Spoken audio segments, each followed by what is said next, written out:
Exponential and logarithmic equations. Objectives: solve an exponential equation with a common base. Rewrite an exponential equation so all terms have a common base, then solve. Recognize when an exponential equation does not have a solution. Use logarithms to solve exponential equations. Solve a logarithmic equation algebraically, and use the one-to-one property of logarithms to solve a logarithmic equation. We'll use 3 different techniques for solving exponential equations. The first is simply converting from exponential to logarithmic form using the definition of logarithms. Next, we could take logarithms on each side, or we can equate bases. The technique that we use depends on the type of equation we start with, and I'll walk you through those. Solve. Give both exact answers and approximate answers, rounded to the nearest thousands when applicable. Here I have an exponential equation of 6 to the x equals 10. This is an instance where we can simply convert from exponential form to logarithmic form to solve. So as log form, this would be a log base 6 of 10 equals x. We can put this into our change of base formula. And I know that the log of 10 is 1. This is 1 over log 6. This would be your exact answer. And once we put this into the calculator, we can get our approximate answer. 1 divided by log base 10 of 6 is going to be 1.285 rounded to the thousandths place. I have a similar type of an equation here, but we have quite a bit more going on the left side.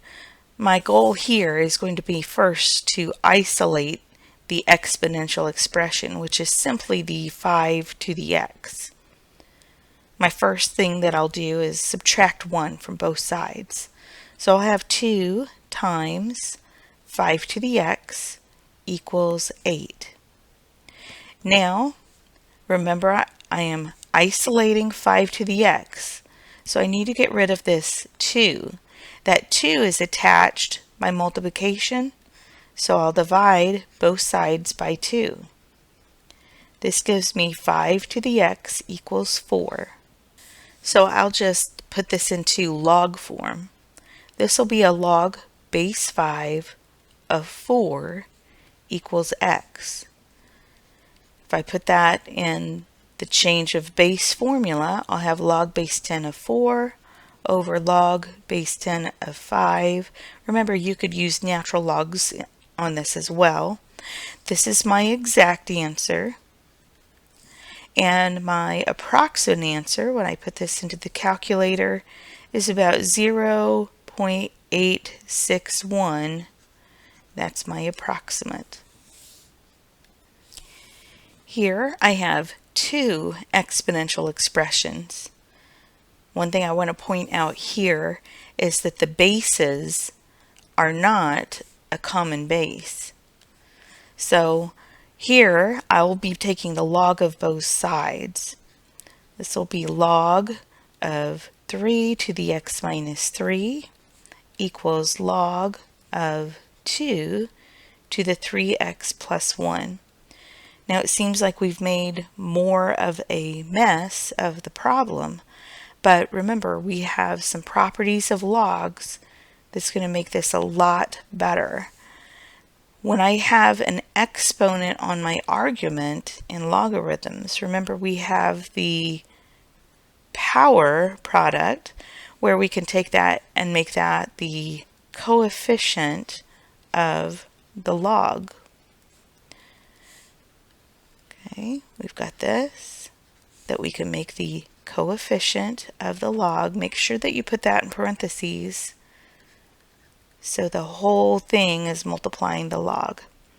Now, you might feel like it's not really a whole lot better, but the x is now just a regular multiplier. It's no longer in an exponent position.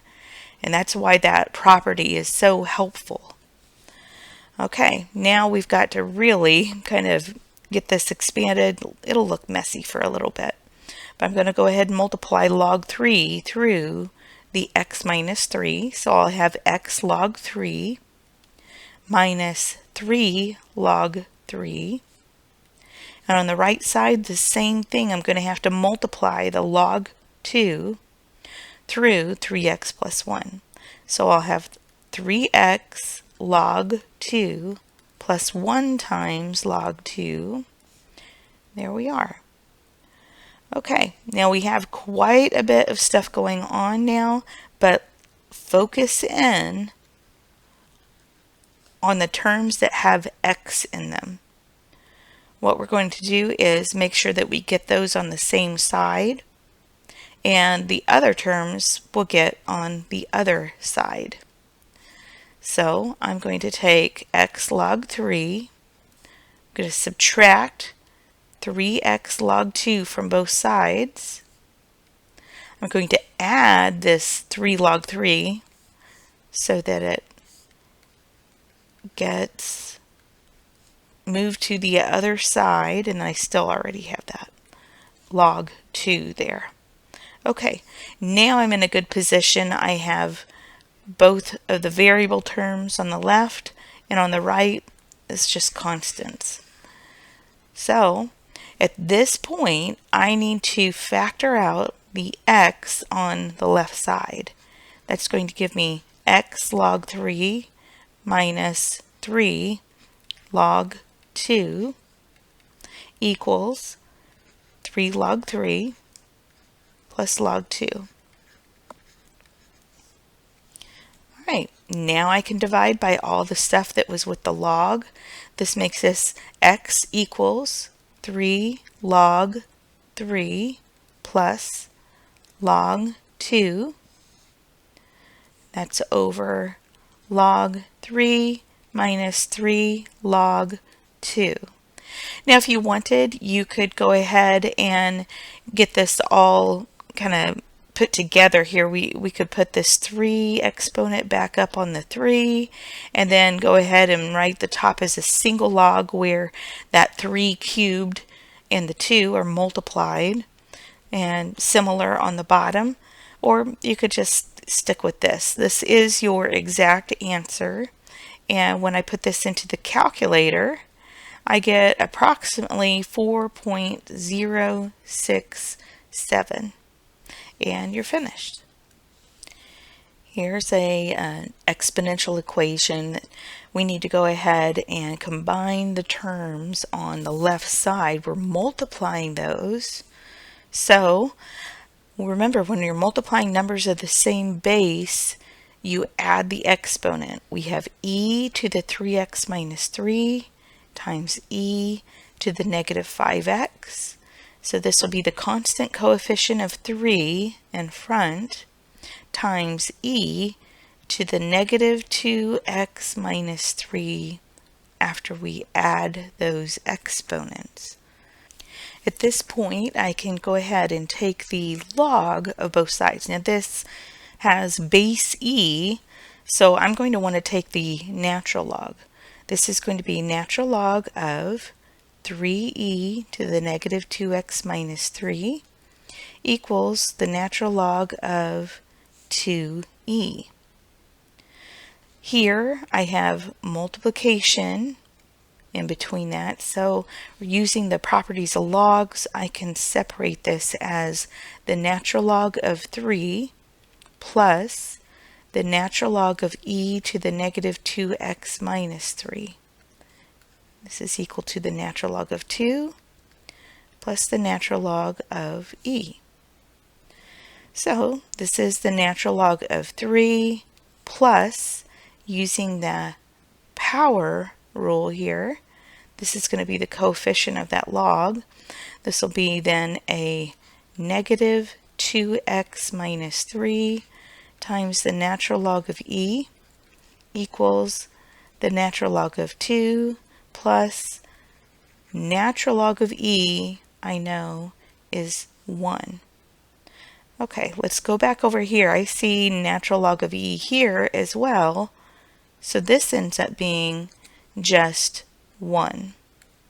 This is 1 times negative 2x minus 3. So we really end up with just natural log of 3 minus 2x minus 3. I want to isolate my variable term.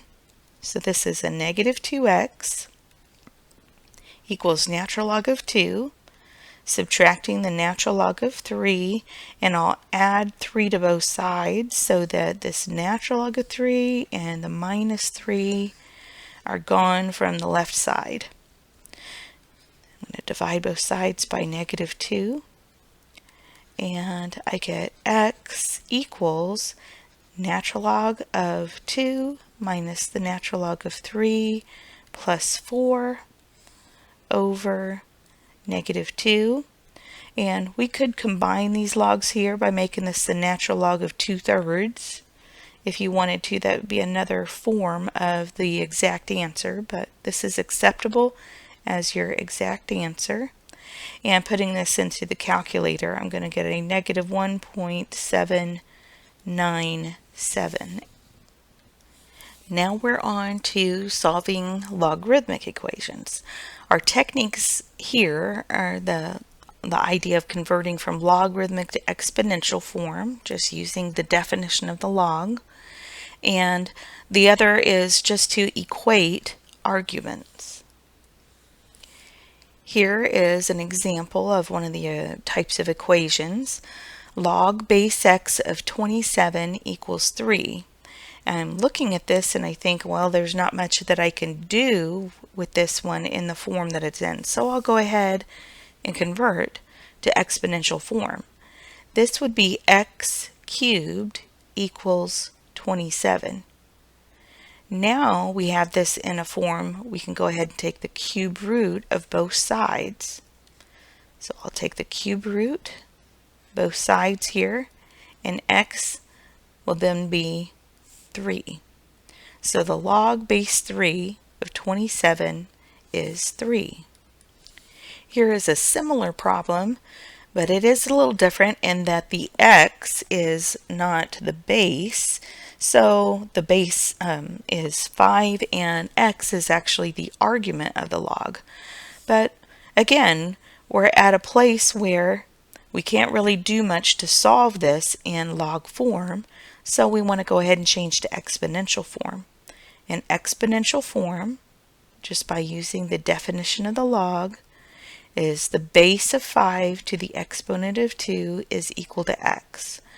And actually, that is solved for. We just need to go ahead and apply the exponent, so x is 25.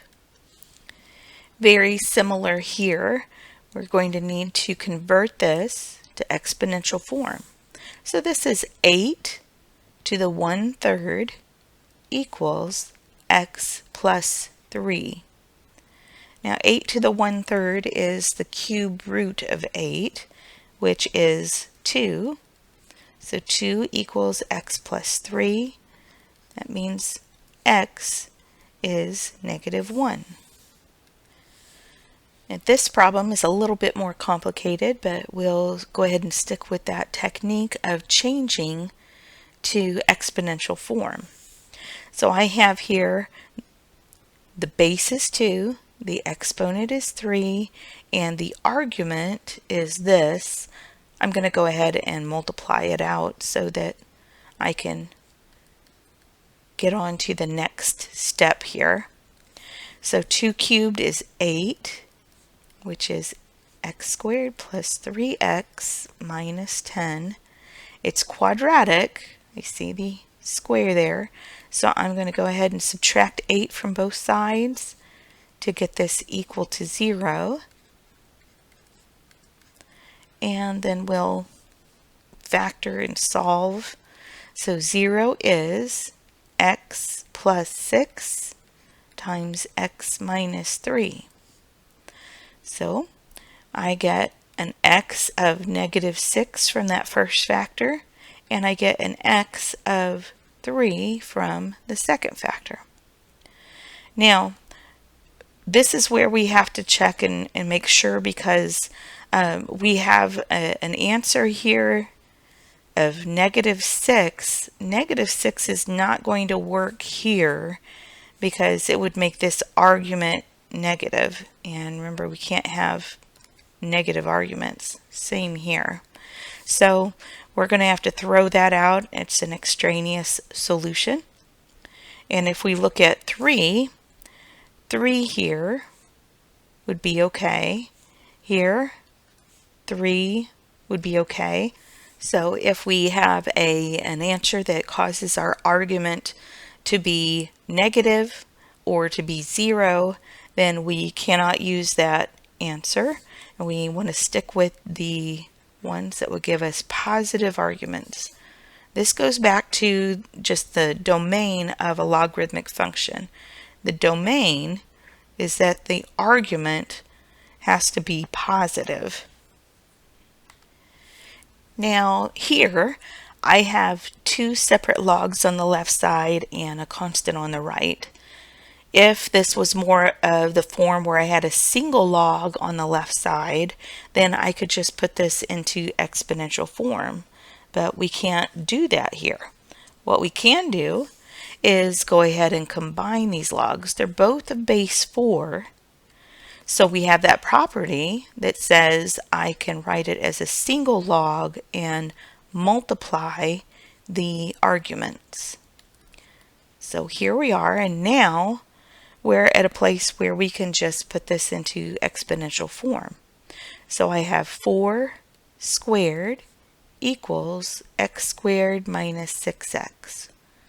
This means 16 is x squared minus 6x. I'm going to subtract 16 from both sides. So I have 0 equals x squared minus 6x minus 16. This would give me an x minus 8 and an x plus 2. So here I get x is 8 and x is negative 2. But remember, we need to check those answers back into the original problem to make sure that we don't end up with an argument that is negative or that is equal to 0. 8 would work here, and we put 8 here. That makes that an argument a 2, so it looks like 8 is going to work for us just fine. If we put negative 2 here, that causes that argument to be negative. So right away we know we can't use negative 2. But you can see if we put it here, also makes that argument negative. Just has to make one of them negative for it to get thrown out as a solution. And there we go. X cannot equal 2. So we have just one solution for this. In this log problem, I have both terms on the left equaling a log term on the right. I kind of want to go ahead and put these logs together. We can write this as a single log and multiply the argument. So be 16x plus 4 in there. And then this is log of 15x plus 5. Alright, so I have the log of something equals the log of something. The bases are both base 10. So if the log of the left side is equal to the log of the right side, it follows that the arguments must be equal. So this is that technique of equating the arguments. You can do this when you have a log of something equals the log of something and they're both of the same base. So solving this, I get x equals 1. And I can put that back into the original. Looks like it'll work here. It'll work here. We don't end up with any kind of negative arguments or a zero argument. So x equals 1 is my answer. Here is one where we need to combine the logs on the left, and on the right we have just a constant. So this is a log base 5 of x squared minus 9 over x plus 3 equals 2. And that log numerator is going to factor as x plus 3, x minus 3. Denominator is x plus 3. Okay. Now, I can see I have a common factor in the numerator and denominator that could be removed. So this simplifies to be log base 5 of x minus 3 equals 2. Now I have it in a nice form where I can just go ahead and change this into exponential form using the definition of logs. So 5 squared is x minus 3. So 25 is x minus 3, and x is 28. And checking that back into the original, it doesn't cause us to have a negative argument or an argument of 0, so that is our solution.